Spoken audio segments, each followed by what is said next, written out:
Alhamdulillah. Wassalatu wassalamu ala Rasulillah Muhammad ibn Abdillah wa ala alihi wa sahbihi wa man walah. Subhanaka la ilma lana illa ma 'allamtana innaka antal alimul hakim. Rabbi syrah li sadri wa yassir li amri wahlul 'uqdatan min lisani yafqahu qawli, amma ba'du. Alhamdulillah, sama-sama kita hormati, kita sayangi pimpinan Majelis Ta'lim An-Niswah beserta seluruh kepengurusan beserta seluruh kepanitiaan. Kita doakan semoga semuanya berada dalam rahmat ridha Allah Subhanahu wa taala. Dipanjangkan umurnya, disehatkan badannya, dimudahkan urusannya, dikabulkan hajatnya, semakin dicinta Allah Subhanahu wa taala dan Rasulnya. Para syaraif, para ustazah, para pimpinan-pimpinan majelis ta'lim, pimpinan-pimpinan pondok pesantren, serta tentu saja semua yang hadir di majelis ini, baik ibu-ibu, kakak-kakak, adik-adik, anak-anak, yang semoga semuanya dirahmati dan dicintai Allah, disayangi dan disyafaati Nabi besar Muhammad sallallahu alaihi wasallam, dan dibahagiakan hatinya, dikaruniai jalan takwa dalam kehidupannya. Amin ya rabbal alamin. Tema kita pada pagi hari ini menjadi wanita, sebentar ya, jadilah wanita yang paling bahagia dengan takwa. Temanya panjang nih. Tema panjang gini biasanya bukan saya yang bikin. Permintaan panitia untuk kita semuanya menjadi hamba-hamba Allah Subhanahu wa taala yang selalu berbahagia dengan menempuh jalan takwa. Saudaraku sekalian yang saya muliakan, apa itu bahagia? Ini tentu saja orang macam-macam mengartikan bahagia ya. Tapi bahagia itu kurang lebihnya adalah keadaan hati di mana seseorang merasa tenang dan nyaman, tidak ingin berpindah kepada rasa yang lain. Itu bahagia. Kalau orang lagi sakit dan dia tidak merasa nyaman, dia pasti akan bilang bahwa dia tidak bahagia. Orang lagi gak punya duit, terus dia ngerasa susah dengan dia gak punya duit, dia berharap kalau ada uang enak nih, itu berarti dia tidak sedang bahagia. Kalau ada adik-adik jomblo yang suka baper ngelihat ada orang gandengan, bahkan tersinggung ketika ngelihat tulisan di belakang truk, tulisannya truk aja gandengan, kamu kapan? Dan dia berpikir, kalau saya punya suami enak nih. Nah, itu artinya dia adalah orang yang tidak bahagia. Jadi yang namanya bahagia itu keadaan hati di mana seseorang merasa nyaman dengan keadaannya dan tidak berharap atau tidak menginginkan untuk pindah kepada keadaan yang lain. Saudaraku sekalian saya muliakan, nah yang ngerasain bahagia itu hati. Bukan masalah di luar itu semuanya. Bahagia itu tidak terkait sama nominasi uang, nominal uang yang dimiliki seseorang. Bahagia itu tidak terkait sama wajah cantik seperti yang sering disampaikan orang. Maksudnya begini, ada banyak orang mengira bahwa bahagia itu letaknya ada pada nominal uang. Yang biasanya ngira ini adalah orang-orang yang nggak punya uang.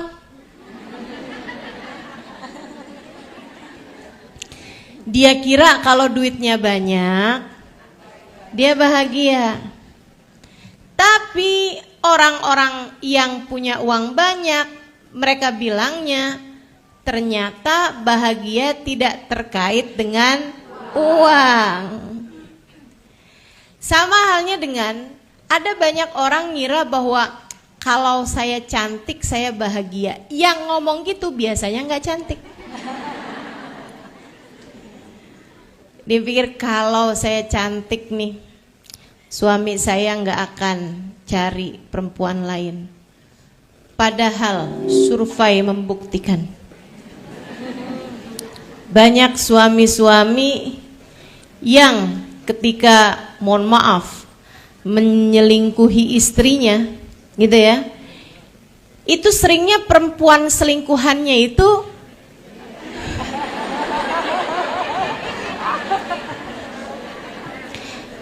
tidak secantik istri sahnya. Masya Allah. Itu menunjukkan bahwa kebahagiaan itu memang tidak terkait sama wajah gitu kan. Karena yang cantik-cantik juga bilang gitu, ternyata wajah cantik bukanlah jaminan kebahagiaan. Banyak orang mengira kalau saya jadi orang terkenal, dimuliakan orang di mana-mana, saya akan jadi seorang yang bahagia. Survei membuktikan ada berapa banyak orang-orang terkenal yang kemudian menjadi pecandu obat-obat penenang. Orang kalau minum obat penenang tuh kenapa? Ya karena nggak tenang, kan begitu? Nah, nggak tenang itu keadaan di mana dia ingin berpindah kepada keadaan yang lain. Artinya adalah bahwa dia tidak bahagia. Maaf, sebelum saya lanjutkan, itu kain biru yang di belakang itu boleh diangkat aja gak? Kesian yang di luar.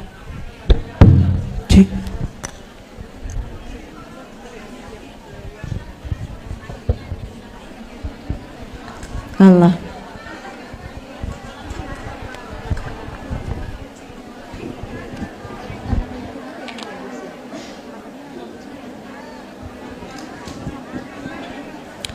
Tolong pastikan aja sama panitia yang di luar untuk tidak ada laki-laki yang melintas. Ya.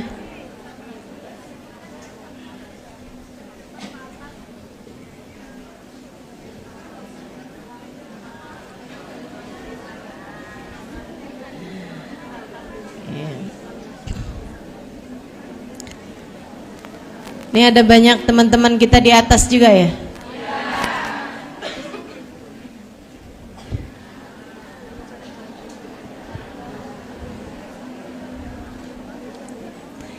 Seharusnya memang acaranya di atas karena di atas lebih luas. Tapi akan tahu sendiri. Kalau perempuan itu kan ada masa-masanya nggak boleh masuk masjid. Jadi saya sekarang dalam masa nggak boleh masuk masjid.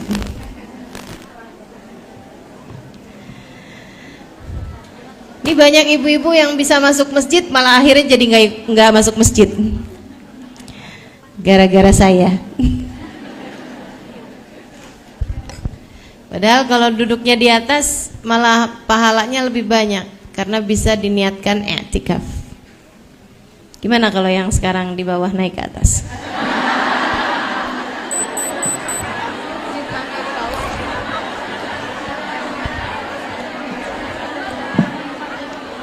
Baik.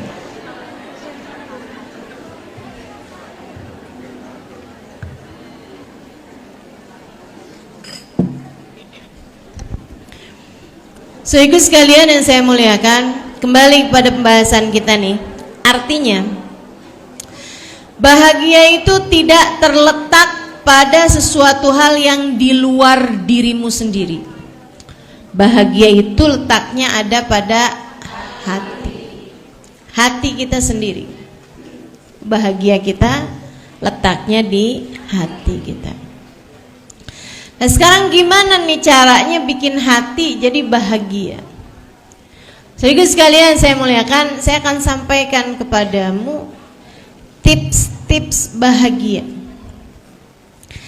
Jalan-jalan menuju kebahagiaan, bukan yang disampaikan orang-orang, akan tetapi yang disampaikan oleh pencipta semua orang, Allah Subhanahu Ta'ala.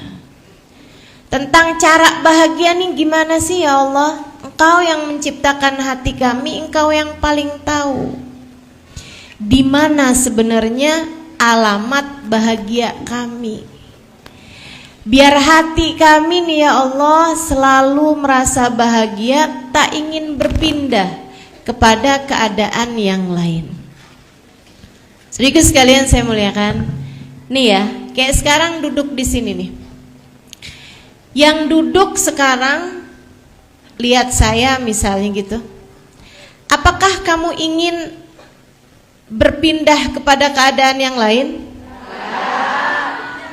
Maksudnya gini, nyesel nih duduk di sini nih, coba pulang ke rumah enak nih. Begitu? Coba saya sekarang lagi ada di dapur. Ada yang begitu? Enggak. Itu menunjukkan bahwa dirimu saat ini sedang hatinya bahagia, tak ingin berpindah kepada keadaan yang lain. Buat yang mungkin sekarang gak lihat saya karena ada di atas, kamu juga harus bisa merasa bahwa alhamdulillah saya hadir majelis pada hari ini dan saya duduk di dalam masjid, sehingga bersama dengan saya duduk saya juga bisa bernilai i'tikaf. Nah, i'tikafnya pahalanya sangat banyak. Artinya bahwa semua dari kita masing-masing berkemungkinan untuk menjadi orang-orang yang bahagia. Saudara sekalian, saya akan sampaikan beberapa hal yang menurut Allah, baik disampaikan Allah secara langsung dalam Al-Quran atau melewati lisan utusannya baginda Nabi besar Muhammad, menyampaikan tentang beberapa rumus-rumus hidup bahagia. Nomor 1, terutamanya, rumus bahagia itu terdapat pada iman. Pada iman. Orang yang paling stres hidupnya adalah orang yang tidak beriman kepada Allah Tuhannya. Udah tuh, itu ibarat handphone gak ada sinyal. Teman-teman, secanggih apapun gak bisa dipakai. Secanggih apapun tidak terhubung dengan Allah Subhanahu wa Ta'ala Tuhannya. Iman ini adalah perkara nomor 1 untuk membuatmu berbahagia. Orang yang beriman adalah orang yang faham bahwasanya hidup tidak berada dalam kendalinya. Hidup ada yang ngatur, hidup ada pemutusnya, hidup ada yang mentakdirkannya. Namanya Allah Subhanahu wa ta'ala, yang telah berfirman, innallaha ala kulli syai'in qadir. Sesungguhnya Allah terhadap segala sesuatu maha berkuasa. Yang telah berfirman, innama amruhu idza arada syai'an ayyaqula lahu kun fayakun. Sesungguhnya urusannya Allah, apabila menghendaki sesuatu hanya berkata jadilah, maka jadilah sesuatu tersebut. Saudara sekalian yang saya muliakan, orang yang beriman sudah mendapatkan tiket kebahagiaan. Itu kayak udah dikasih ruangan nih baratnya ya, udah dikasih kuncinya. Nih, silahkan. Tinggal masalahnya ada yang make, ada yang gak make. Nah ini yang saya berharap kamu yang hari ini mendengarkan ucapan-ucapan saya menjadi orang-orang yang memakai kunci kebahagiaan berupa keimanan ini untuk mulai kamu bergerak menujunya, mulai membukanya, hingga kamu bisa menjadi orang-orang yang berbahagia dengan keimananmu itu. Saya sering naik pesawat terbang karena kan jadwal banyak keluar kota tuh. Nah, keluar kota, keluar pulau naik apaan? Kalau naik kapal laut kan gak keburu waktunya. Jadi sekalian saya muliakan, gak mungkin mau ke Sumatera naik odong-odong. Naiklah pesawat terbang. Di dalam pesawat terbang saya suka liatin orang tidur. Asal naik adem gitu kan, bahkan ada yang pesawat belum naik nih, dia udah tidur. Saya sendiri juga, saya sebenarnya bukan orang yang mudah tidur di kendaraan, tapi kalau di pesawat rasanya kayak di ayun-ayun gitu, jadinya mata berat banget, ngantuk. Teman-teman sekalian, kenapa orang bisa tidur naik pesawat terbang? Karena dia tahu di depan ada pilotnya. Tapi kalau misalnya nih ya, saya yakin aja, baru naik pesawat terus diumumin, mohon maaf di pesawat terbang di sini nih ada yang bisa nyetir pesawat terbang nggak? Karena pilotnya lagi pingsan. Itu pasti yang lagi tidur pada bangun semua. Betul nggak? Pasti tuh semuanya kayak yang, oh, waduh, gimana nih? Panik teman-teman. Jadi kenapa orang bisa tidur di pesawat terbang? Karena dia tahu ada pilotnya. Orang tuh begitu tahu pesawat terbang ini ada pilotnya, orang merasa tenang, merasa bahagia, bisa tidur. Saudara sekalian saya muliakan, padahal kalau ditanyain pilotnya siapa? Tahu? Siapa di antara kita yang kalau mau naik pesawat terbang repot-repot nyari tahu siapa nama pilotnya? Gimana kondisi dia? Gimana kesehatan dia gitu, nggak ada. Kita udah merasa cukup tenang. Ini adalah maskapai yang cukup kredibel, misalnya ya, cukup akurat, cukup aman. Kemudian kita beli tiket pesawat terbang, naik di atas pesawat terbang kita bisa tidur. Karena kita tahu di depan sana ada pilot yang akan mengendalikan pesawat. Saudaraku sekalian, jika naik pesawat terbang aja kamu merasa tenang karena tahu ada pilotnya, padahal kamu nggak kenal sama pilotnya, Kenapa hidup kamu merasa nggak tenang? Padahal kamu tahu bahwa hidup ini ada Allah. Ada supirnya, ada pengendalinya. Dan pengendalinya, saudaraku sekalian, tahu segala sesuatu. Bukan hanya itu, pengendalinya tahu yang terbaik untuk dirimu. Pengendalinya tahu persis siapa kamu dan apa yang kamu perlukan untuk hidupmu.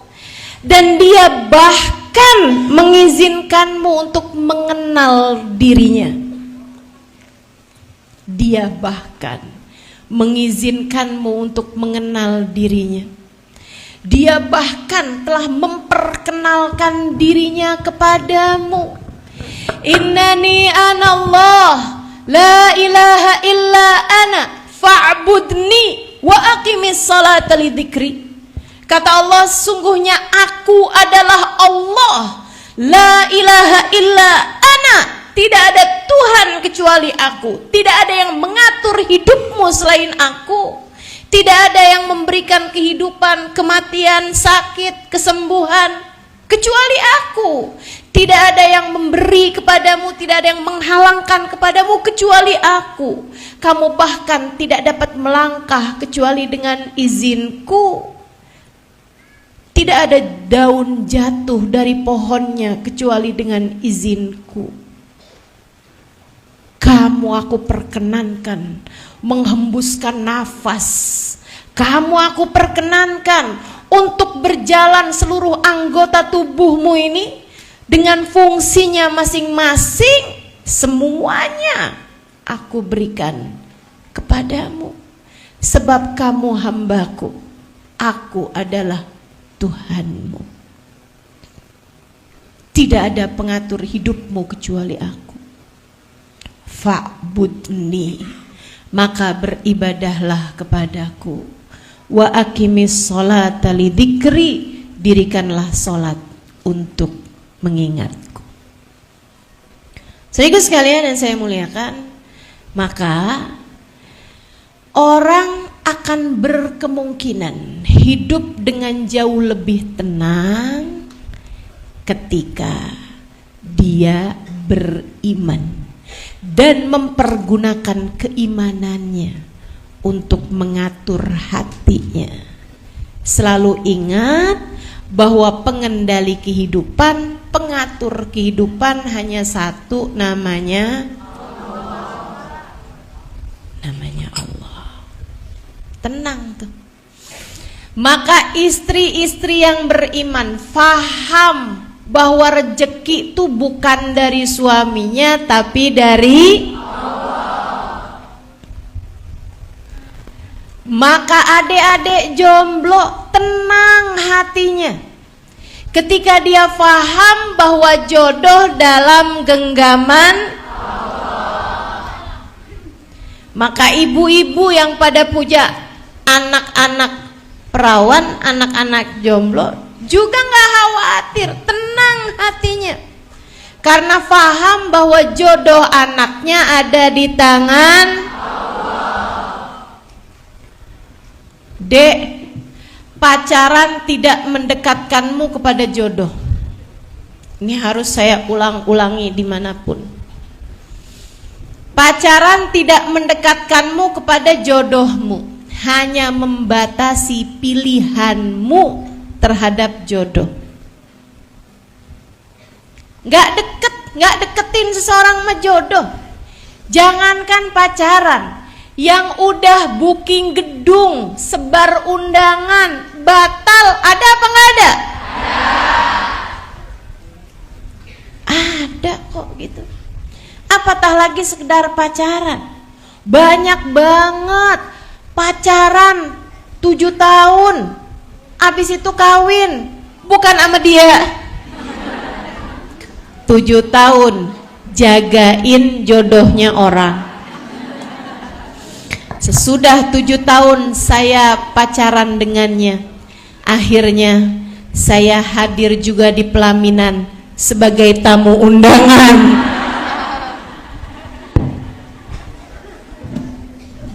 pacaran tidak mendekatkanmu kepada jodoh. Jadi dek, gak usahlah pacaran. Pacaran hanya mendekatkanmu kepada dosa, dan dosa hanya akan mendekatkanmu kepada neraka. Na'udzubillah. Berimanlah kepada Allah. Pakai keimananmu untuk menempuh jalur kebahagiaanmu. Pakai keimananmu untuk menempuh jalur bahagiamu, saudariku sekalian, dengan meyakini bahwasanya Allah lah pengendali kehidupan. Allah memang tidak akan selalu memberi apa yang kita inginkan. Akan tetapi Allah selalu akan memberi kepada kita apa yang kita butuhkan. Maka tenangkan hatimu, tenangkan jiwamu. Tapi ustazah, saya belum datang-datang juga jodohnya, padahal saya udah minta sama Allah ustazah. Karena Allah tahu kamu sebenarnya belum perlu. Tapi saya udah pengen. Ya lain tuh urusannya. Kan saya bilang tadi, Allah tidak selalu akan memberi padamu apa yang kamu mau, tapi Allah akan memberi padamu apa yang kamu perlu. Saya menikah udah 21 tahun ini, dan saya belum ada keturunan, belum ada anak. Teman-teman saya sekalian, apakah karenanya saya tidak bahagia? Saudaraku sekalian yang saya muliakan, kenapa saya tetap dapat berbahagia walaupun saya belum ada anak? Karena saya tahu Allah memberi kepada saya apa yang saya perlu, bukan apa yang saya mau. Gitu. Maka ketika doamu belum diijabah atau ketika doamu tidak diijabah Allah, kamu hanya perlu mengingatkan diri bahwa ternyata bukan di situ letak bahagiamu. Tenang aja dek, kalau mau nyari susahnya semua orang juga susah. Kamu ngerasa, ini saya susah nih karena saya belum punya suami. Kamu pikir yang udah punya suami gak susah?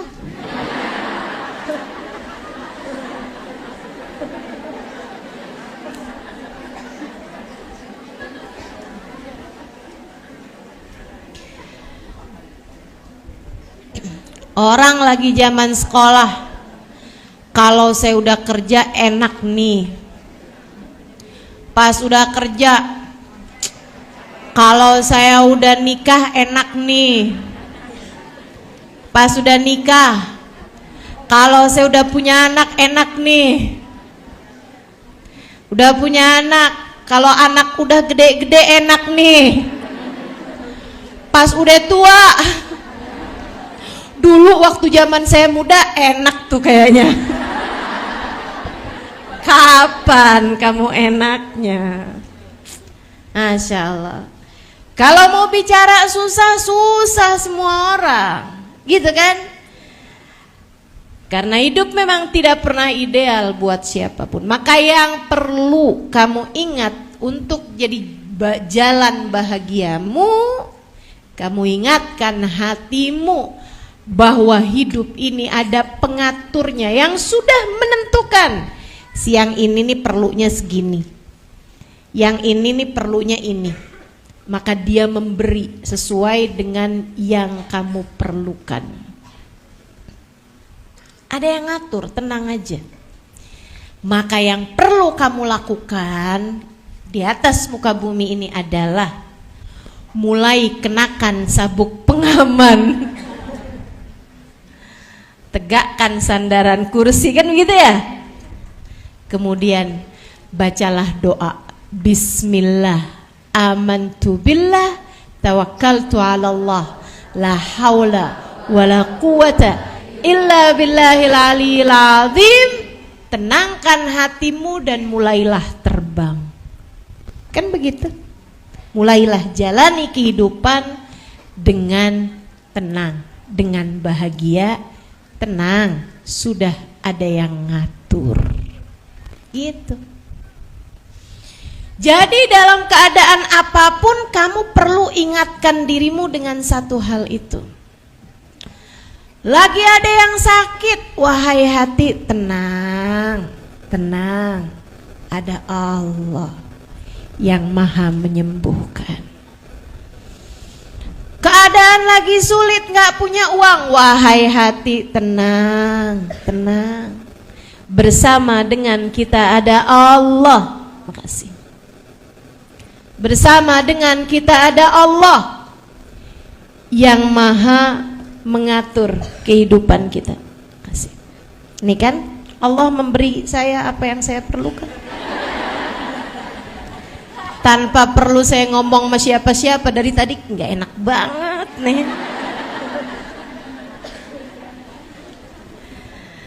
Duduknya kurang sandaran. Doakan mudah-mudahan cepat sehat. Teman-teman saudaraku sekalian yang saya muliakan, maka kita hanya perlu tahu bahwa Allah akan selalu memberi kepada kita apa yang kita perlukan. Teruslah ingatkan diri dalam segala keadaan.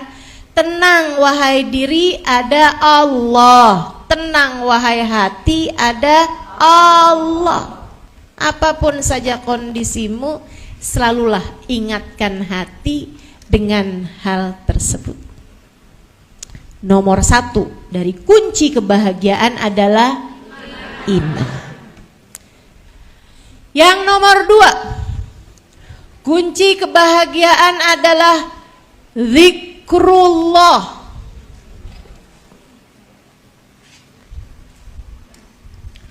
Kunci kebahagiaan adalah ingat Allah. Dengan keimanan tadi, kamu hanya perlu untuk memakai kuncinya, mengingatkan hatimu tentang Allah Subhanahu wa taala. A'udzu billahi minasyaitonir rajim. Alladzina amanu wa tatma'innu qulubuhum bidzikrillah. Ala bidzikrillahi tatma'innul qulub. Kata Allah, alladzina amanu, orang-orang yang beriman, wa tatma'innu qulubuhum bidzikrillah, hati mereka senantiasa tenang bidzikrillah karena mengingat Allah. Ala bidzikrillah tatma'innul qulub. Ketahuilah, hanya dengan mengingat Allah, hanya dengan mengingat Allah yang didasari dengan keimanan, tatmainnul qulub, hatimu menjadi tenang. Hanya dengan mengingat Allah yang didasari dengan keimanan yang tadi itu, maka hati akan menjadi tenang. Saudaraku sekalian saya muliakan, hatimu tenang ketika kamu ingat Allah Subhanahu wa taala. Maka jangan mau menjadi hati yang gelisah dengan lupa kepada Allah. Orang kalau lupa mulu sama Allah, nggak ada inget-ingetnya sama Allah, hatinya gelisah terus-terusan. Nggak akan berada di titik nyaman di mana dia tidak menginginkan yang lainnya. Kalau teman-teman tanya, Ustazah, apa yang Ustazah inginkan? Kapan? Saat ini? Ya di sini sekarang. Apa yang sedang saya inginkan saat ini? Berbicara padamu. Apa yang sedang saya inginkan saat ini di sini adalah berbicara padamu. Berbicara padamu, mengingatkanmu tentang Allah. Adalah duduk di sini, pegang mic, mudah-mudahan mic-nya nggak mati-mati sampai selesai saya berbicara. Kan begitu ya? menyampaikan kepadamu tentang jalan hidup yang bahagia. Teman-teman, sungguh nggak terkait dengan harta. Saya banyak ketemu orang kaya yang hidupnya sengsara. Saya banyak jumpa orang kaya yang hidupnya menderita. Ustazah, doakan saya, kata seseorang. Kamu nggak kenal, nggak usah mikir-mikir. Ustazah, doakan saya. Dengan linangan air mata dia berkata, seseorang yang hartanya nggak berseri duitnya. Saudara sekalian, saya bilang, kenapa? Saya ustazah tiap malam nggak bisa tidur. Saya ustazah tiap malam liatin anak saya nangis ustazah. Saya rasa saya tidak akan mendampingi masa-masa hidupnya.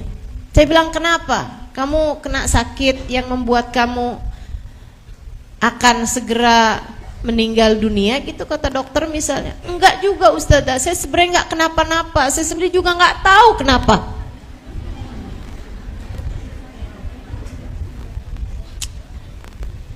Ya Allah, ya Allah. Ada begitu banyak orang-orang di atas muka bumi ini, saudara sekalian, punya harta melimpah ruah, hidup mereka belum tentu bahagia. Yang berilmu hidupnya nggak bahagia banyak. Artis misalnya gitu ya, penyanyi, orang terkenal misalnya, yang memutuskan untuk bunuh diri. Bukan satu, bukan dua, teman-teman. Ada banyak di antara mereka yang seperti itu, yang kecanduan barang-barang terlarang karena merasa hidupnya sangat menderita. Ada banyak, saudaraku sekalian yang saya muliakan, orang-orang cantik-cantik, kaya-kaya, yang hidupnya merasa menderita. Ada banyak di antaranya. Ada banyak. Jadi kalau kamu berpikir bahwa kalau aja saya kaya tuh saya nggak bakalan kayak gini nih, kalau aja saya cantik saya nggak bakalan kayak begini, kalau aja saya terkenal gitu, dimuliakan orang gitu, saya nggak akan kayak begini. Kamu salah alamat. Salah alamat dalam kebahagiaan. Hatimu itu loh, Dek. Hatimu itu loh, Bu, Kak, Nak, ada dalam genggaman Allah.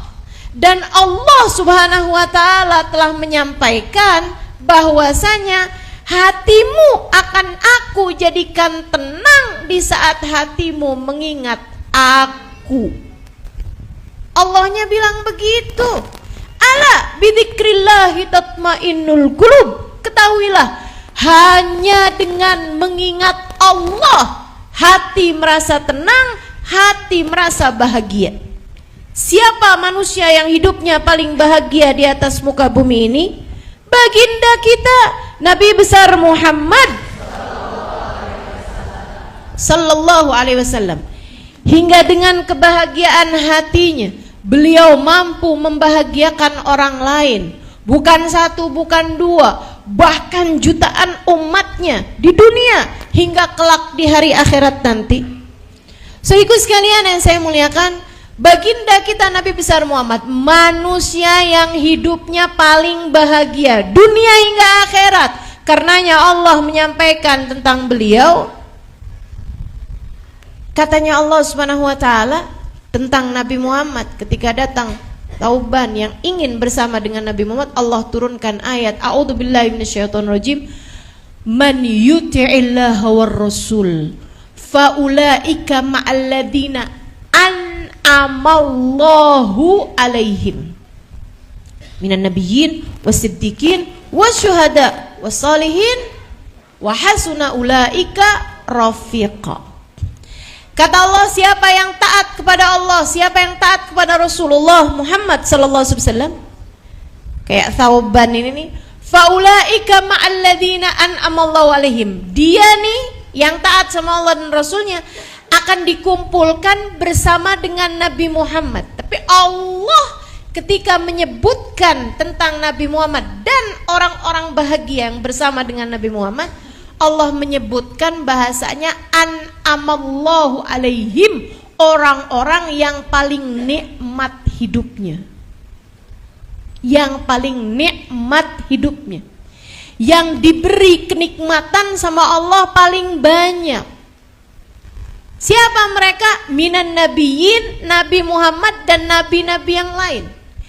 Jadi Allah mensifati Nabi Muhammad dengan an'amallahu alaihim, orang yang dikasih kebahagiaan paling banyak, orang yang paling nikmat hidupnya, saudaraku sekalian yang saya muliakan. Maka kalau kamu tanya siapa orang yang hidupnya paling bahagia, baginda kita Nabi besar Muhammad. Siapa orang yang dikasih nikmat sama Allah paling banyak? Nabi Muhammad sallallahu alaihi wasallam. Tapi tahukah kamu, Nabi Muhammad bahkan mengganjal perutnya dengan batu karena lapar? Tahukah kamu, Nabi Muhammad tidur di atas pelepah kurma hingga berbekas badan beliau, garis-garisnya pelepah kurma membekas di tubuh mulia beliau?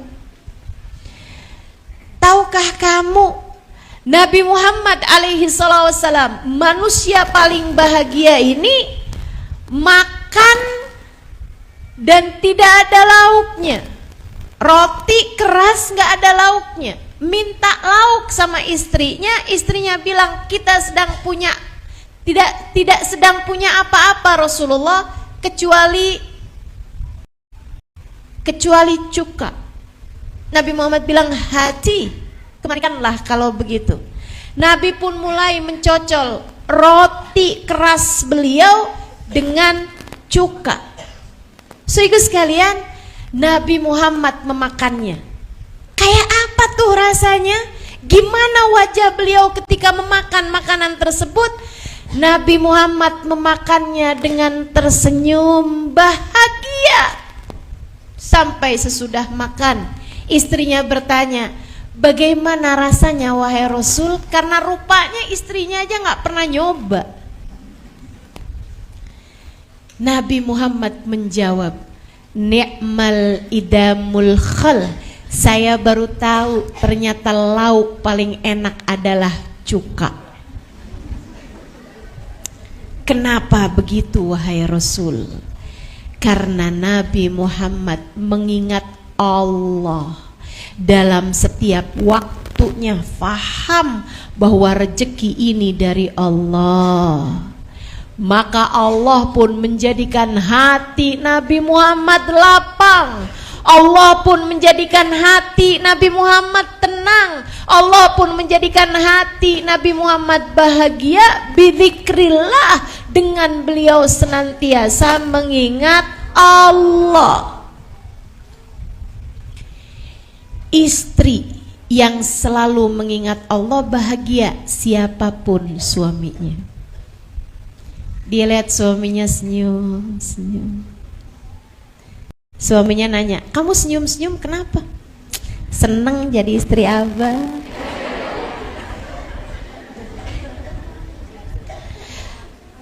Saudara sekalian, siapapun aja suaminya, istri yang bahagia akan bahagia dan akan membahagiakan orang di sekelilingnya.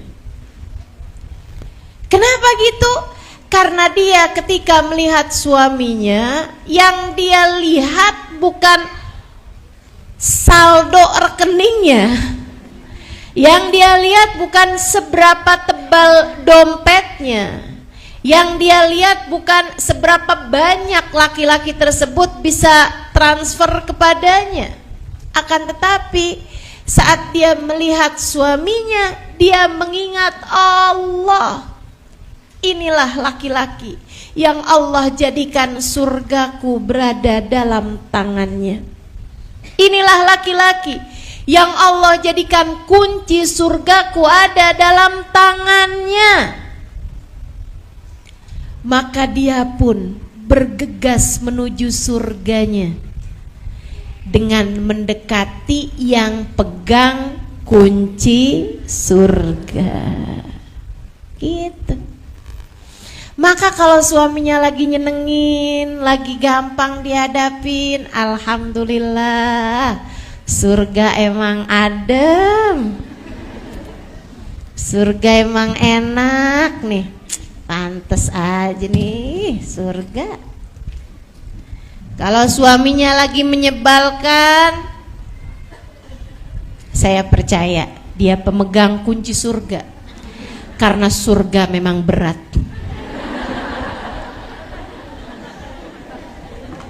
Masuk surga tuh dikirain ringan aja, berat. Makanya hadiahnya surga. Kalau ringan jalaninya, hadiahnya paling kipas angin atau Indomie sekerdus. Karena berat jalaninya, makanya hadiahnya surga.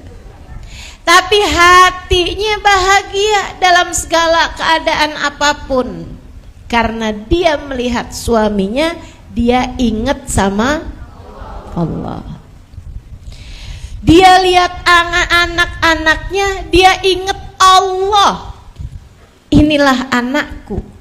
Seseorang yang kalau saya meninggal dunia nanti, semua perbuatannya, kebaikannya mengalir ke dalam kuburku. Saya akan berbuat baik padanya, mendidiknya, menyayanginya, sehingga ketika saya meninggal dunia nanti, dia tidak keberatan untuk selalu mengirimkan pahala-pahala kebaikannya ke dalam alam kuburku, dan tidak berniat untuk mengirimkan dosa-dosanya kepadaku. Gitu. Maka dia pun jagain anak-anaknya, disayangin anak-anaknya, sebab dia tahu nilai anaknya tersebut di mata Allah untuk dirinya, kelanjutan dari kehidupannya. Ketika kamu meninggal dunia nanti, anakmu berbuat kebaikan, pahalanya mengalir kepadamu. Anaknya berbuat dosa, dosanya pun mengalir padamu. Jika kamu sewaktu hidup di dunia ikut serta dalam menjerumuskannya ke dalam dosa tersebut. Ustazah, nggak ada lah orang tua nggak sayang sama anak menjerumuskannya dalam dosa. Siapa bilang? Nak, jangan pakai jilbab nak, kelihatan lebih tua. Tar aja nak. Kan mama pakai jilbab, ya mama pakai jilbab, udah rambut mama udah setengahnya putih. Kamu kan masih bagus rambutnya, badan kamu masih bagus.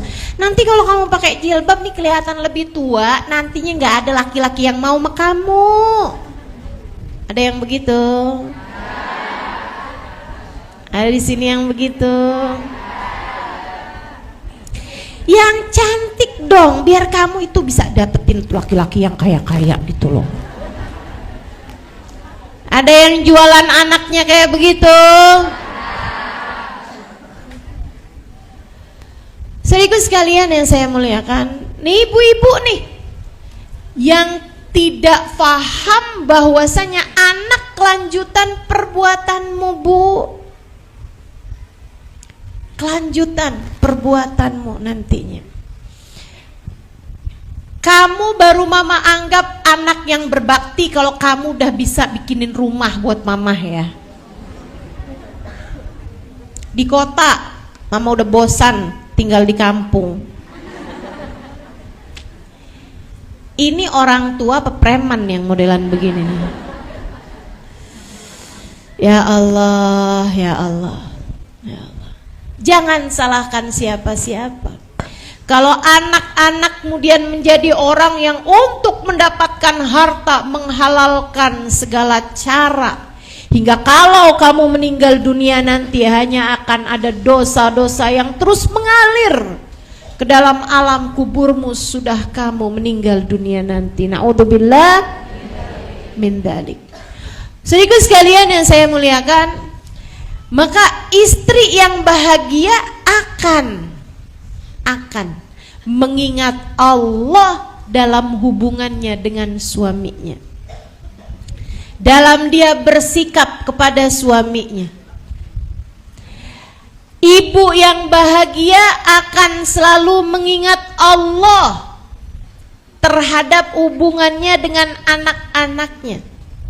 Anak yang bahagia akan selalu melihat Allah, mengingat Allah dalam hubungannya dengan orang tuanya. Dia nggak berani ngomong kasar kepada orang tuanya. Kenapa?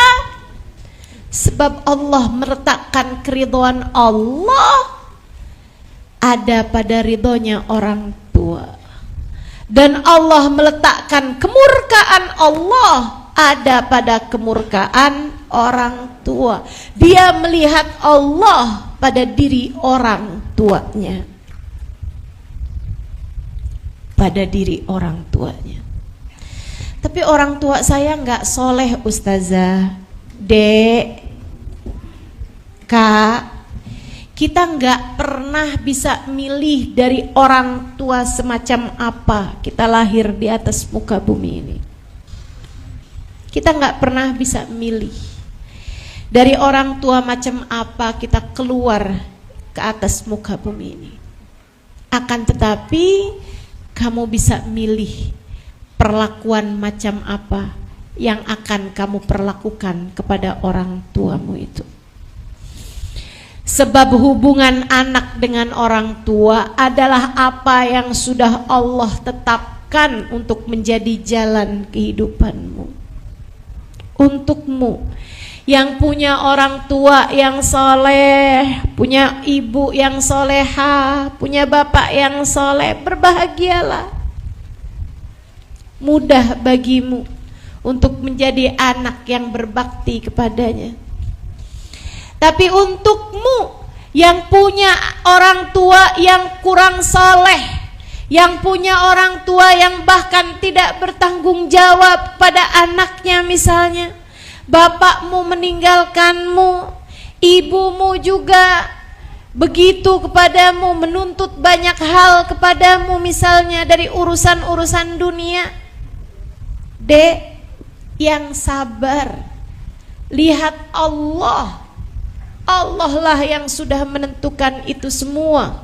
Dan ketika kamu menjalaninya dengan terus mengingat Allah Subhanahu wa taala, kamu terus berbuat baik kepada orang tuamu meskipun mereka tidak berbuat begitu, maka pahala yang sangat besar bagimu. Kamu mungkin untuk menjadi seseorang yang tercinta di sisi Allah Subhanahu wa taala karena baktimu kepada orang tuamu itu.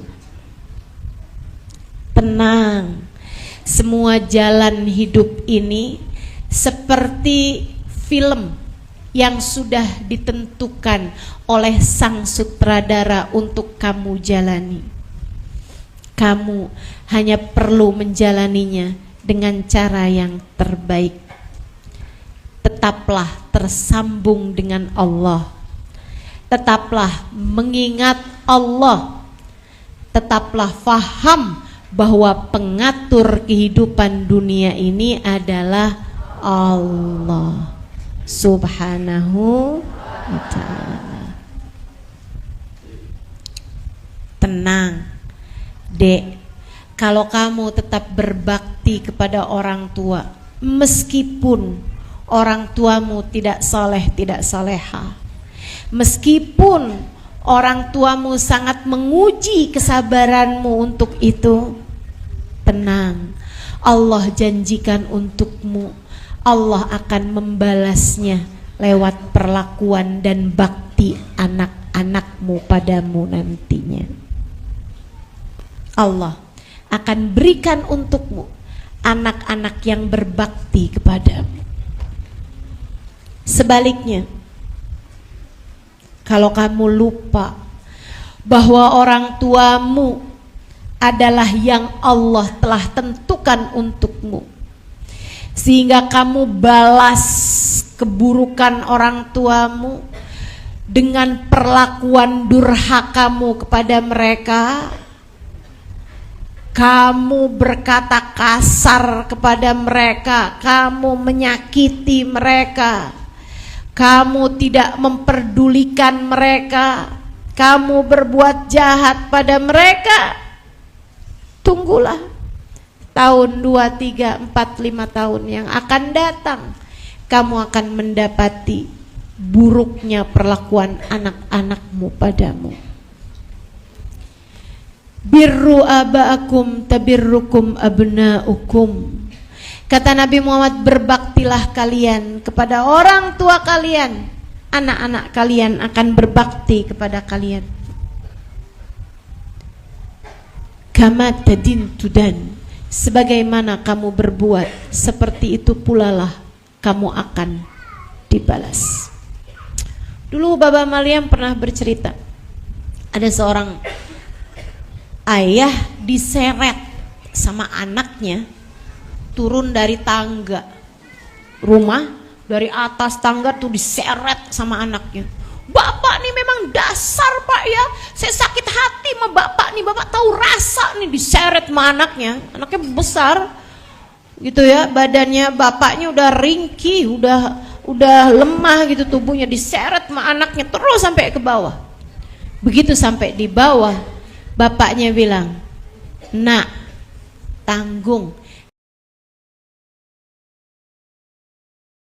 sampai ke tiang situ loh." Seretnya cuma sampai bawah. Bapak bilang, "Tanggung nak sekalian sampai tiang situ." "Kenapa gitu Pak?" Kata si bapak, "Karena saya ingat dulu saya pernah menyeret bapak saya sampai ke tiang situ." Hanya akan mendapatkan balasan. Maka saudaraku sekalian, ingat Allah dalam perlakuanmu kepada Allah pun dalam perlakuanmu kepada sesama hamba-hambanya Allah. Ingat Allah dalam sholatmu, ingat Allah dalam sedekahmu, ingat Allah dalam hadirmu di majelis-majelis ilmu, ingat Allah kamu ngadain pengajian, ingat Allah, jangan nyari yang lain-lain, nyari Allah aja udah. Jangan nyari biar saya populer, saya sumbangkan nih biar nama saya keangkat di masyarakat. Jangan, percuma. Semuanya hanya akan sia-sia kalau tujuanmu bukan karena Dia. Allah aja. Ingat Allah dalam perlakuanmu kepada siapapun, dengan itu hatimu akan bahagia. Bahagia terus. Saat lagi orang berbuat baik, bahagia. Saat orang lagi berbuat jelek, bahagia juga. Kenapa? Allah semua yang menetapkan, Allah semua yang menentukan. Ketika ada orang yang sedang menghujat, alhamdulillah, ya Allah, dihujatnya di dunia aja ya Allah, di akhirat jangan. Ketika ada orang yang berbuat jahat, ya Allah, saya emang juga sih kadang-kadang berbuat jahat sama orang. Ini kayaknya balasan saya atas keburukan saya di masa lalu.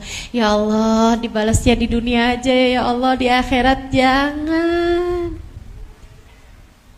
Senang. Orang yang hidupnya selalu ingat Allah Subhanahu wa taala senang, bahagia.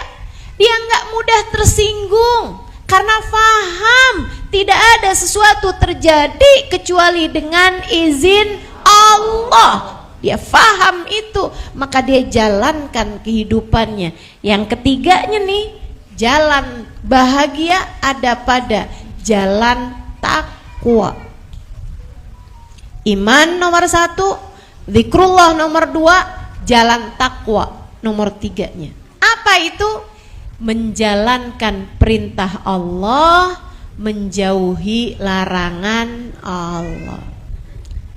Jalan taat kepada semua yang diaturkan oleh Allah Subhanahu wa ta'ala. Dosa, meski semanis apapun kelihatannya, hanya akan membuat hatimu gelisah. Makanya Nabi ketika menyebutkan definisi dosa, udah gak ada deh yang lebih benar daripada Nabi Muhammad alaihissalam. Manusia gak ada yang lebih benar daripada Nabi Muhammad. Saya bisa percaya bisa enggak omongan orang lain, akan tetapi omongan Nabi Muhammad saya akan mempercayainya sepenuh hati saya. Sebab semua ucapannya adalah wahyu dari Allah Subhanahu wa taala. Nabi ketika mendefinisikan dosa, nih saudara sekalian, Nabi ketika mendefinisikan dosa, Nabi Muhammad bilang al-ithmu ma haka fi sadrik wa karihta an yattali alaihin nas. Dosa adalah sesuatu yang menggelisahkan hatimu, sesuatu yang terasa gatal di hatimu, sesuatu yang hanya bikin hatimu galau, sesuatu yang bikin rasa hatimu gak enak, gak nyaman. Dosa adalah ketidaknyamanan di hati dan sesuatu yang kamu gak suka kalau orang lain tahu. Itu dosa. Itu dosa. Jadi sekalian yang saya muliakan, jadi kalau kamu mau tahu Ustazah ngomelin anak dosa apa enggak, liatin aja. Kamu kalau abis ngomel sama anak, terus kamu lihat anakmu pas lagi tidur, nyesel enggak? Gatel enggak hati kamu? Gelisah enggak hati kamu? Itulah yang kata Nabi Muhammad, dosa tuh ya itu dia tuh. Sesuatu yang menggelisahkan hati, bikin gak nyaman hati, bikin gak enak hati. Serius sekalian, kamu habis bohong, gelisah gak hati kamu? Nyaman gak hati kamu? Gak nyaman. Kayak, aduh gimana nih ya, wa karihta an yattali alaihin nas, dan kamu gak mau kalau sampai orang tahu kebohonganmu. Kamu gak mau kalau sampai orang tahu bahwa kamu marah-marahin anakmu. Nah tuh, begitu kamu gak suka ada orang lain lihat, begitu kamu gak suka ada orang lain tahu, itulah yang namanya dosa. Kamu bangun di waktu malam baca Quran, kalau sampai ada yang tahu, seneng apa susah? Seneng. Buktinya orang kagak ada yang tahu aja kamu suka cerita-cerita. Pagi-pagi kelihatan ngantuk banget. Tanyain sama suaminya, kamu kok lemes banget sih? 11 rakaat bang semalam. Abang tidur aja, saya bangunin juga. Gak ada yang tanya. Seneng kamu kalau ada orang lain tahu gitu kan. Kenapa? Bukan dosa. Kalau dosa kamu gak seneng. Kamu gak seneng orang lain tahu. Sedikit sekalian yang saya muliakan, jadi definisinya dosa tuh sesuatu yang bikin hati gak bahagia. Maka jangan pernah berpikir bahwa dosa membahagiakanmu. Enggak. Jadi dek, jangan kamu pikir orang pacaran tuh bahagia. Enggak banget. Bahagia sih dikit, susahnya banyak. Coba aja tuh lihat orang pacaran, seneng semenit, 2 menit, 3 menit gitu kan. Abisnya itu pacaran aja isinya beranteman mulu loh. Betul apa enggak? Gitu kan. Kamu tuh kenapa sih? Saya WhatsAppin nggak kamu balas. Ya kan kamu WhatsApp jam, saya balas kan. Iya tapi kamu balasnya jam, saya WhatsAppnya dari jam 10 pas. Kamu balasnya jam 10 lewat 5 menit kamu kemana? Ya ampun.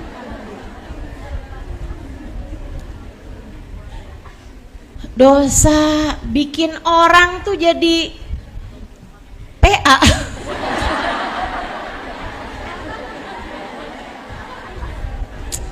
Orang kalau lagi jatuh cinta tuh teman-teman, jatuh cinta sama orang ya, jatuh cinta sama manusia biasa gitu, itu emang suka rada PA.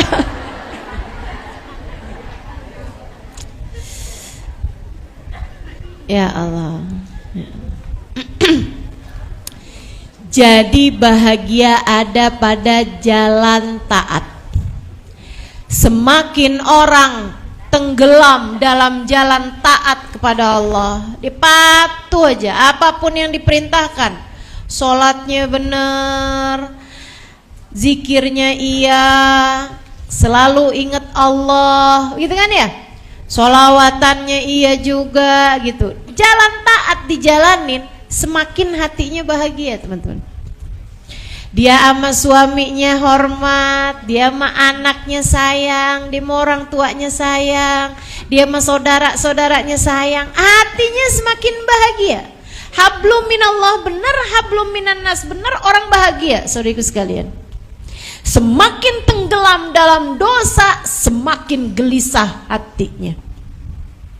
Percaya saya, percaya saya. Saya pernah bikin satu tulisan, satu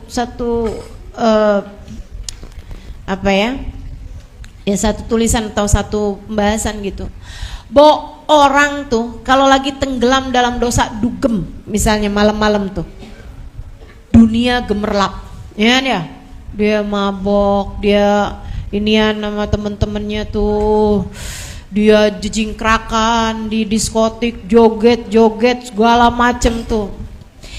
Dia ngerasanya gitu kayak lagi bahagia gitu kan. Waduh, sampai dia pulang. Malam-malam tuh dia pulang, seringnya berbaring di atas lantainya yang dingin. Padahal dia punya tempat tidur nyaman, padahal dia punya tempat yang enak. Dia baru ingat kalau dia lapar, tapi dia nggak bisa bergerak gitu, kayak lemes banget, dia pusing, dia mual, dia ngerasa kotor badannya, dia sedih, dia gelisah, dia pikir tuh udahlah besok juga saya ketemu sama teman-teman saya, ntar saya seneng lagi. Kenapa hidup saya hampa seperti ini ya? Saya pengen berhenti, tapi saya nggak bisa berhenti. Mengalir air matanya. Dia merasa begitu menderita, dia ngerasa gitu susah gitu. Tapi dia nggak ngerti, susahnya hidupnya tuh karena apa? Enak hidup begitu?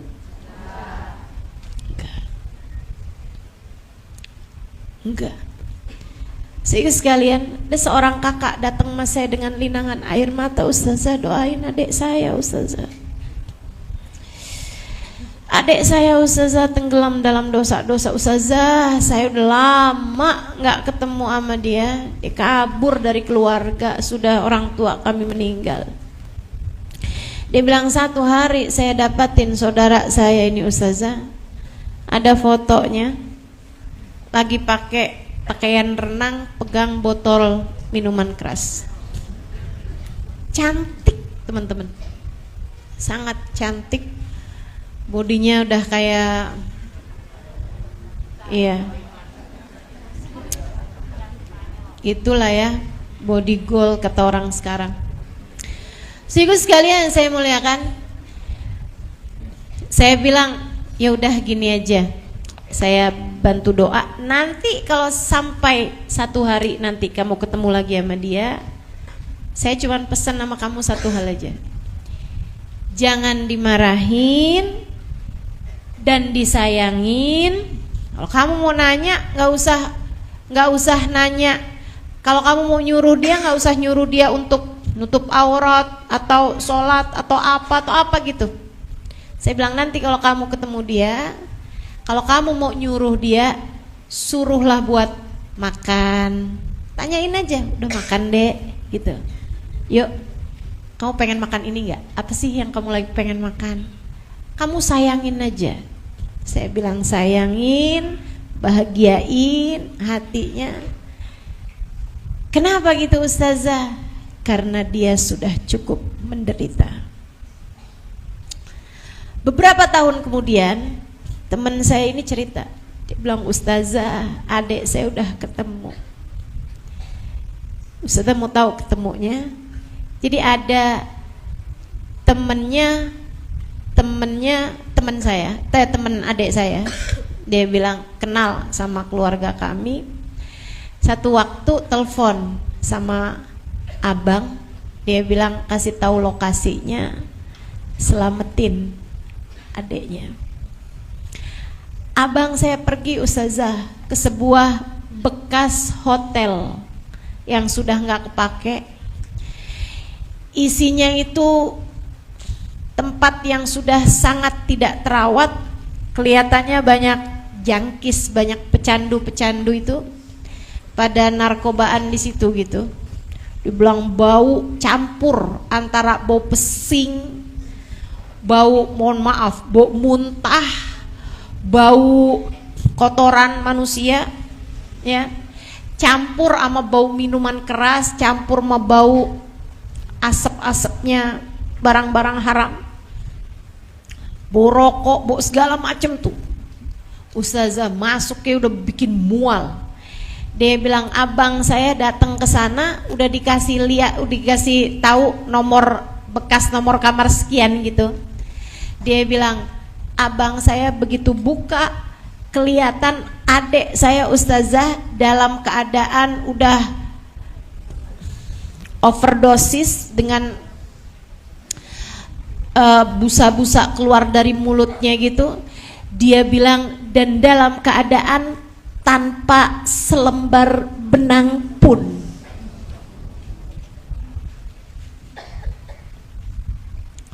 Dosa hanya akan membuat seseorang semakin sengsara. Sebab jalan bahagia ada pada taat pada Allah Subhanahu wa ta'ala. Dibawa tuh adeknya, dia buka bajunya, dia tutupin aurat adeknya sebisanya, kan laki-laki ya. Buka baju atas tuh kan masih ada kaos dalam gitu. Dia tutupin tuh aurat adeknya, dia bawa tuh. Dibawa pergi ke rumah sakit. Aduh, sengsara. Ini adik-adik saya kasih tahu. Adik-adik para gadis-gadis, para jomblo-jomblo belia-belia nih ya, di umur-umur 19, 20 tahun, 21 tahun, 22 tahun gitu. Kamu tuh pikir bahwa saya kalau ada yang sayangin saya, laki-laki gitu kan, sayang sama saya, cinta sama saya, mau berbuat, maksudnya mau menikahi saya gitu. Apalagi kalau dia udah kerja, dia udah mapan gitu, kayaknya enak dah.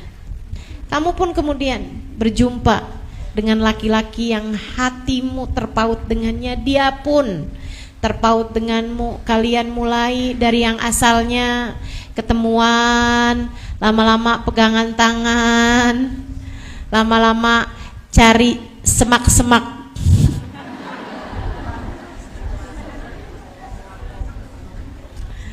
Ya Allah, ya Allah. Cari kebun raya sini nih ya. Ya Allah. Kamu nggak tahu setan tuh dek ngelabuinnya luar biasa. Kamu merasanya kayak lagi bahagia gitu hati kamu. 1 jam tak bertemu serasa setahun lamanya. Kamu ketika berjumpa dengan dia rasanya berbunga-bunga gitu. Apalagi dia bilang bahwa dia nggak pernah secinta itu sama seorang perempuan. Dan kamu pun juga merasa begitu. Aku nggak sanggup hidup tanpa kamu.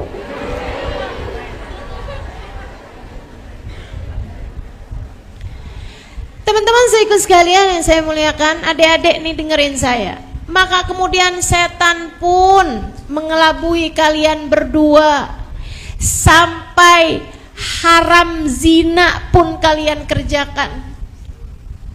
Sekali, 2 kali. Sampai kemudian satu hari kamu merasakan ada sesuatu yang hidup di dalam perutmu itu. Dek, bahagia macam apa yang kamu mau cari dengan jalan perbuatan dosa? itu hanya akan membuatmu sudah berada di neraka sebelum neraka nantinya jika kamu tidak bertaubat darinya. Pun pula kalau sampai kehamilan terjadi padamu, adakah kamu mau belum aja anakmu akan lahir dalam keadaan tidak halal? Dan kamu mau tahu, anak yang gak halal itu dek, walaupun kamu menikah dengan laki-laki yang menghamilimu, itu dia sama bapaknya tidak terhubung.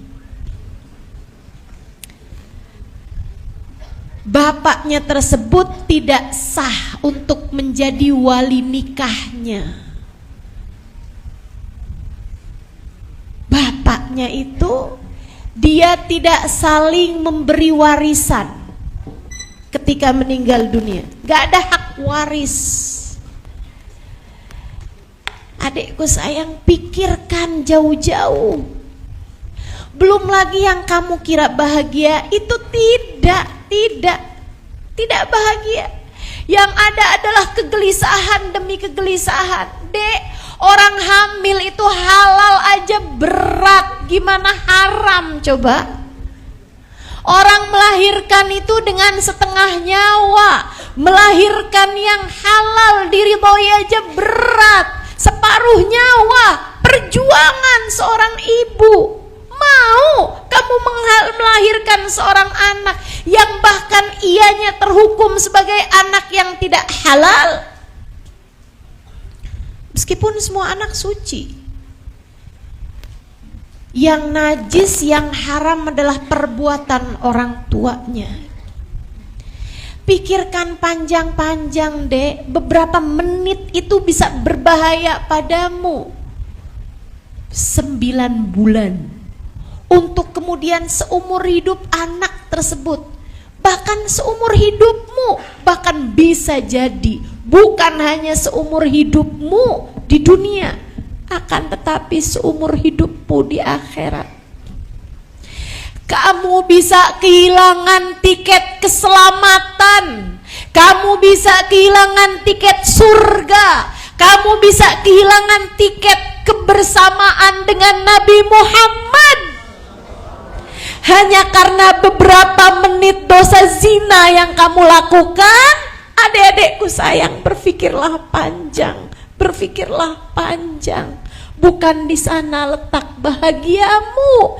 Itu hanyalah jalan kesengsaraan dan penderitaanmu dunia sebelum kelak di akhirat nanti. Tidak ada jalan bahagia selain dengan taat kepada perintah Allah. Jalan dosa hanya mendekatkanmu kepada petaka demi petaka. Jalan dosa hanya akan mendekatkanmu kepada derita demi derita.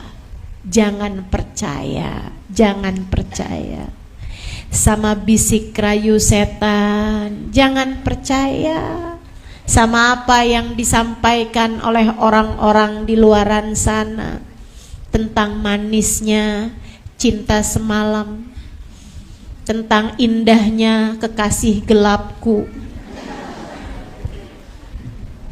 Percaya aja sama saya, sebab saya menyampaikan sesuatu yang datang dari Allah. Saya menyampaikan sesuatu yang telah disampaikan Nabi besar Muhammad sallallahu alaihi wasallam, yang saya dapati dari guru-guru orang-orang mulia yang telah menunjukkan kepada kita jalan cara hidup bahagia. Bahagiamu ada pada taat pada Allah Subhanahu wa taala. Saya ceritakan tentang bahagia. Adik-adik saudaraku sekalian, kalau kamu bertanya, Ustazah, kapan Ustazah merasa paling bahagia? Saya bahagia, tapi kapan Ustazah paling bahagia? Saya sampaikan padamu. kebahagiaan paling bahagia dalam hidup saya adalah ketika saya berlari-lari menginjak karpet yang sangat empuk. Saya berlari-lari menuju makamnya ketika pintu itu dibuka. Haru buncah dalam dada saya ketika sambil berlari-lari hati saya berdegup kencang. Assalamualaikum ya Rasulullah, Assalamualaikum ya Habiballah, Assalamualaikum ya Mustafa, Assalamualaikum ya Mujtaba, Assalamualaikum ya Sayyidi ya Rasulullah.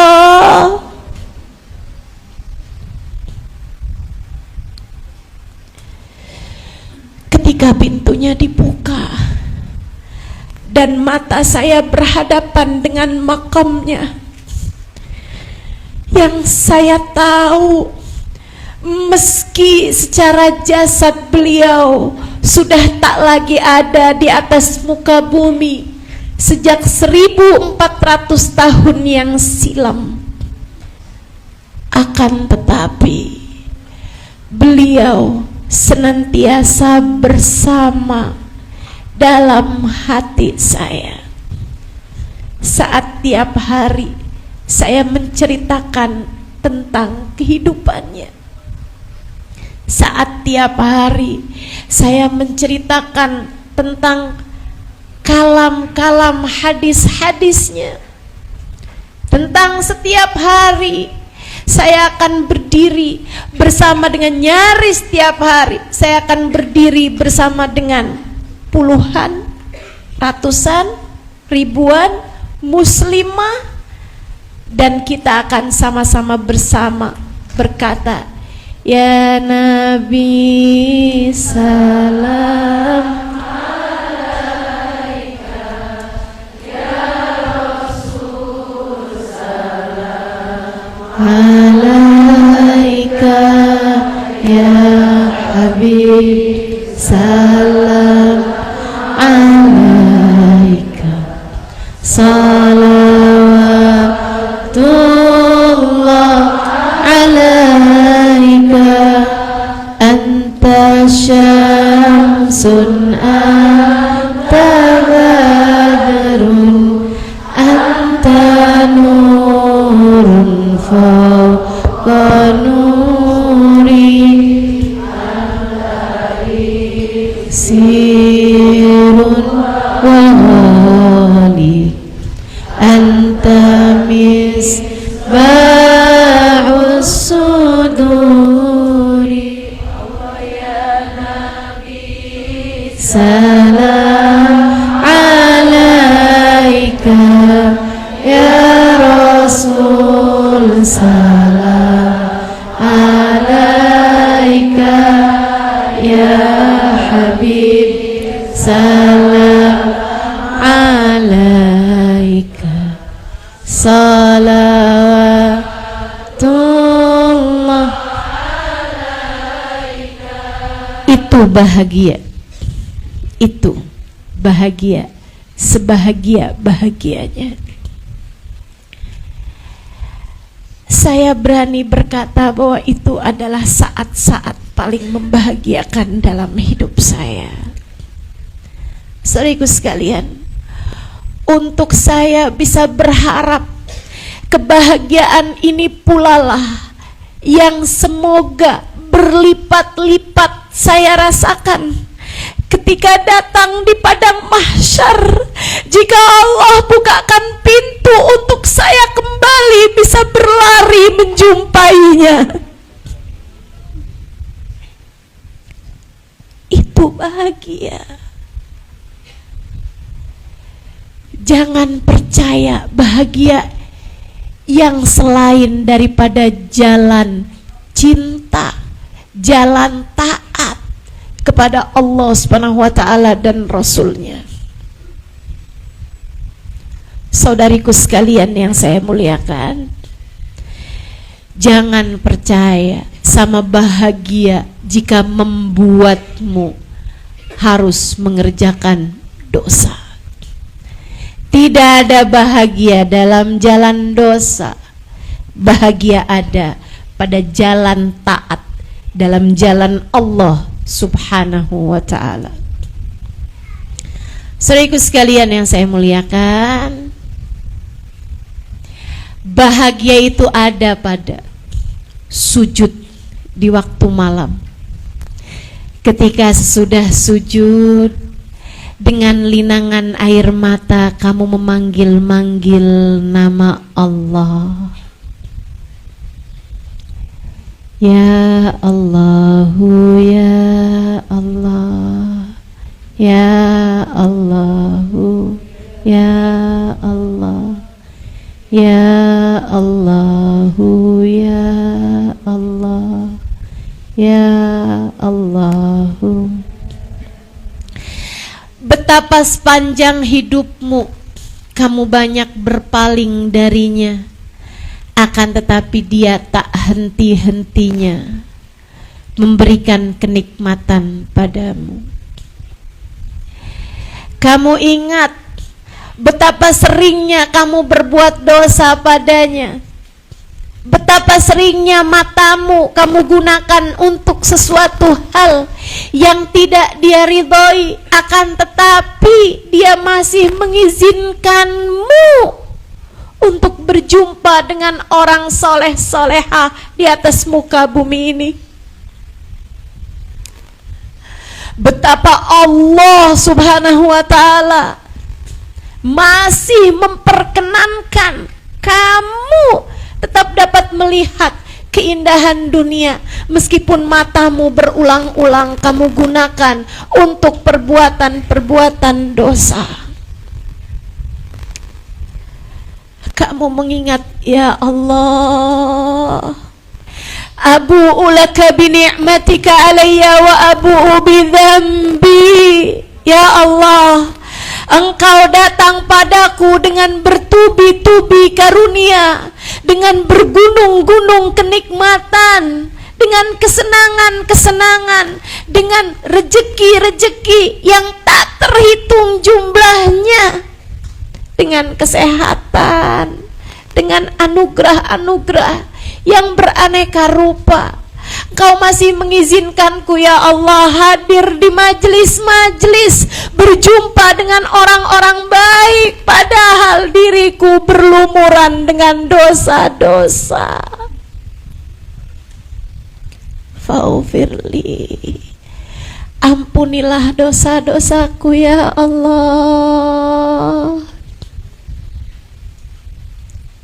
Fa innahu la yaghfirud dzunuba illa anta.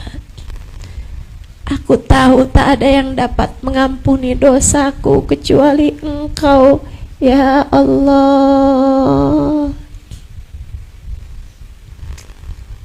Itu bahagia ketika air matamu mengalir deras dengan rasa syukur padanya. Itu bahagia ketika air matamu mengalir karena malu kepada Allah. Betapa meskipun dosa-dosa telah kamu lakukan, akan tetapi Allah masih terus-terusan membersamaimu dalam kehidupan. Itu bahagia ketika lisanmu diizinkan menyebut-nyebut namanya, padahal lisanmu belepotan dengan dosa. Itu bahagia ketika kakimu yang meski telah panjang jalannya kepada sesuatu hal yang tidak dia ridhoi, masih diizinkannya untuk bersimpuh di majelis mengingat-ingat dia, masih diizinkannya matamu untuk saling berjumpa dengan orang-orang yang beriman dengannya. Itu bahagia ketika tanganmu masih diizinkan Allah untuk bersalaman dengan ibumu, masih diizinkan Allah untuk mencium tangan ayahmu. Itu bahagia ketika tanganmu masih Allah perkenankan untuk mencium tangan suamimu. Kamu memandangnya dengan kasih sayang dan dia pun memandangmu dengan kasih sayang. Itu bahagia ketika anakmu mencium tanganmu dan dia berkata, "Mama, doakan saya ya, Ma." Itu bahagia. Bahagia ada dalam jalan taatmu kepada Allah. Bahagia ada dalam saat kamu melewati kehidupan dengan penuh ketakwaan. Saudaraku sekalian, bahagia ada pada keimanan. Bahagia ada pada zikrullah. Bahagia ada pada jalan takwa. Yang terakhir, bahagia ada pada jalan cinta. Sebagaimana yang telah saya sampaikan tadi, bahagia ada dalam jalan cinta kepada yang semestinya kamu cinta.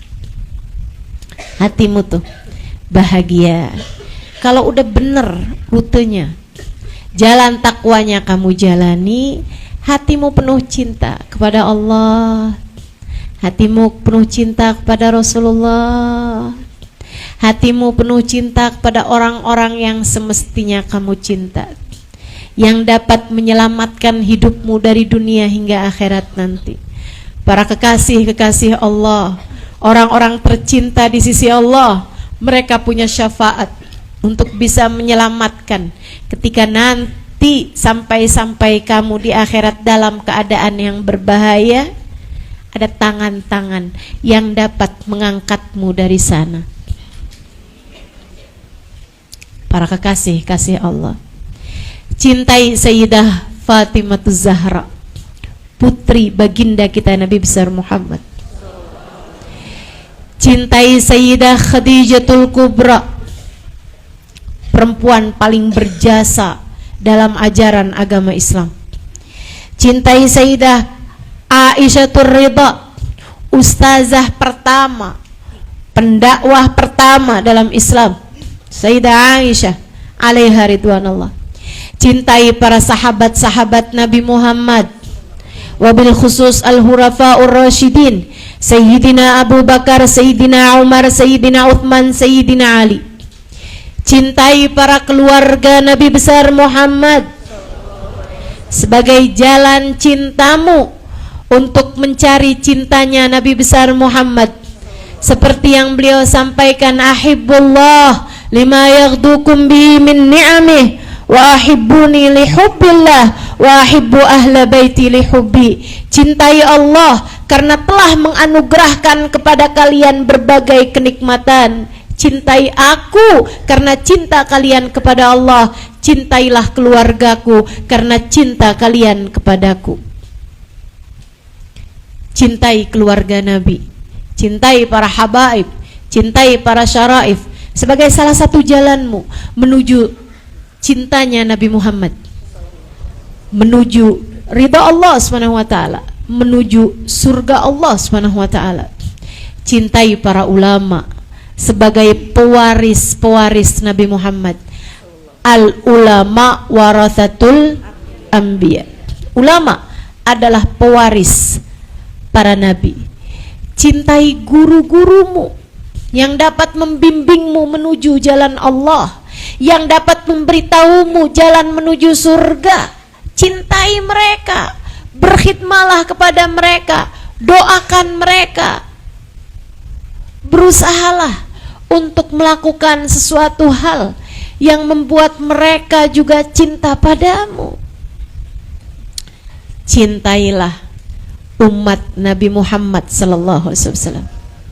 Selain daripada seperti yang sudah saya sampaikan, cintai suamimu. Cintai suamimu.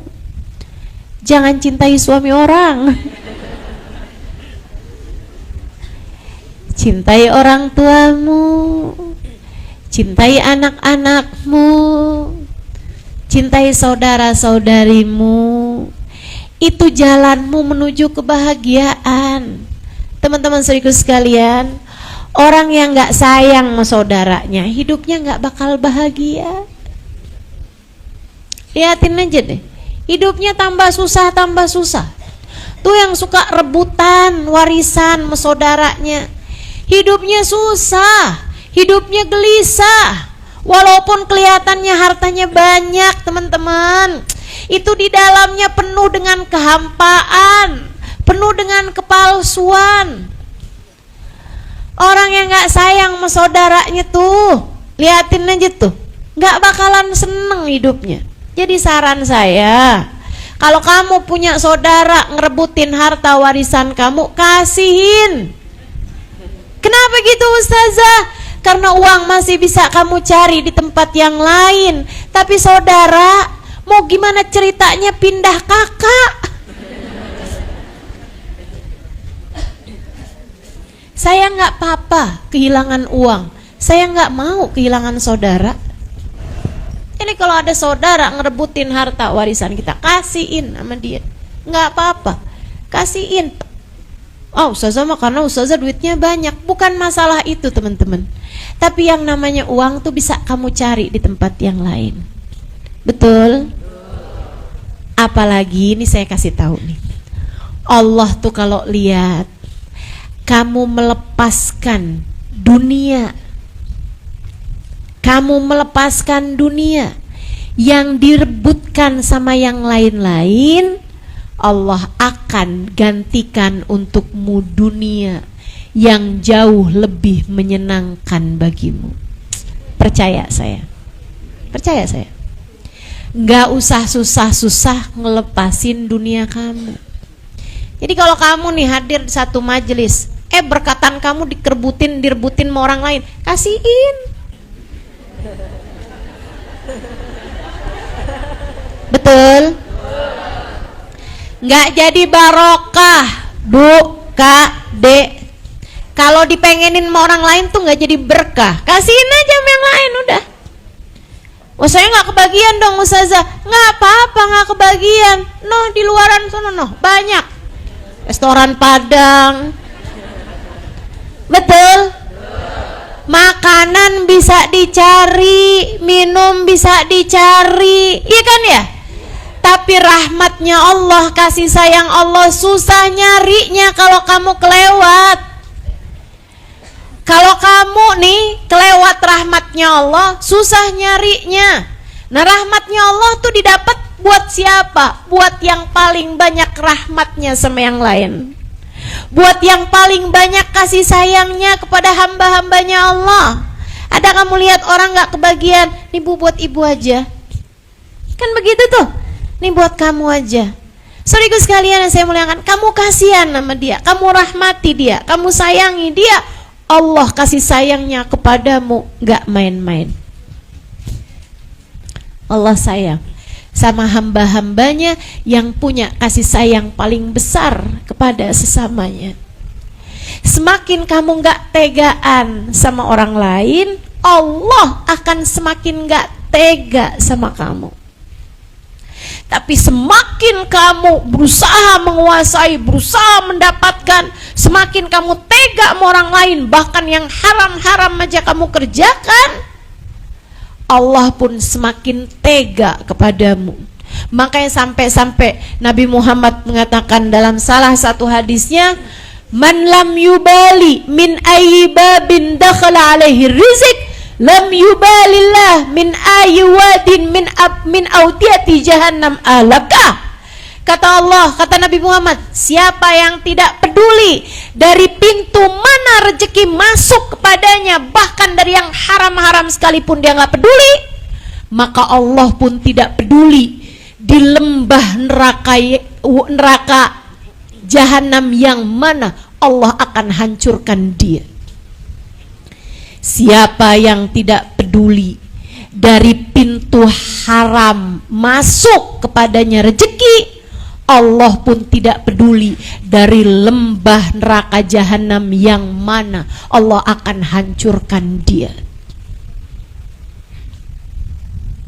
Kalau kamu gak peduli, rebut-rebutan nama yang haram-haram, maka Allah pun akan menghancurkanmu di akhirat, dan Allah akan DP-in kehancuranmu di akhirat nanti dengan ketidakbahagiaanmu di dunia ini. Lihatin aja tuh, kalau kamu buka TV teman-teman, itu cerita tentang kisah orang yang dihancurkan Allah dengan keharaman-keharamannya, penuh semuanya tuh. Buka aja TV, orang korupsi dihancurkan, kan begitu? Dihancurkan dengan orang tersayang yang dia punya. Yang ngebuka korupsinya malah justru anaknya. Kan begitu tuh ceritanya di TV tuh. Saya buka buat ngambil pelajaran, ya Allah, dunia ini ya penuh sesak dengan orang-orang yang sudah di-DP-in sama Allah Subhanahu wa taala. Kehancurannya di akhirat dengan kehancurannya di dunia ini. Na'udzubillah. Maka jalan bahagia adalah lewat jalan cinta. Cintai, sayangi siapapun yang ada di atas muka bumi. Ini umat Nabi Muhammad, sayangin aja semuanya. Sayangin. Anak-anakmu sayangin. Anak-anaknya orang juga sayangin. Kan begitu ya? Sayangin. Saudaraku sekalian, siapapun ini sayangin. Apa yang kamu punya bagi, yang bisa kamu punya, yang bisa kamu miliki bagi. Saudaraku sekalian, itu rumus bahagia tuh. Rumus bahagia. Yang enggak dipunya enggak usah dikepengenin, yang dipunya dibagi bersama dengan yang lain. Gitu. Mudah-mudahan Allah Subhanahu wa taala menjadikan kita hamba-hamba yang sesudah mendengar ini semua, tak hanya kita dengarkan dengan telinga kanan keluar telinga kiri, akan tetapi sesudah disimak dengan kedua telinga, masuk di pikiran kita, jadi cahaya menerangi hati kita, insya Allah. Yuk kita baca suratul Fatihah. Kita minta pada Allah Subhanahu wa taala, semoga Allah membahagiakan hati kita, mengaruniakan jalan-jalan kebahagiaannya berupa keimanan, berupa zikrullah, berupa jalan taat, jalan takwa yang kita tempuh, dan juga jalan cinta untuk hati kita. Takwa dan cinta melam diri kita, selalu mengingat Allah dalam segala keadaan, karena hati ala hati niyatin saleh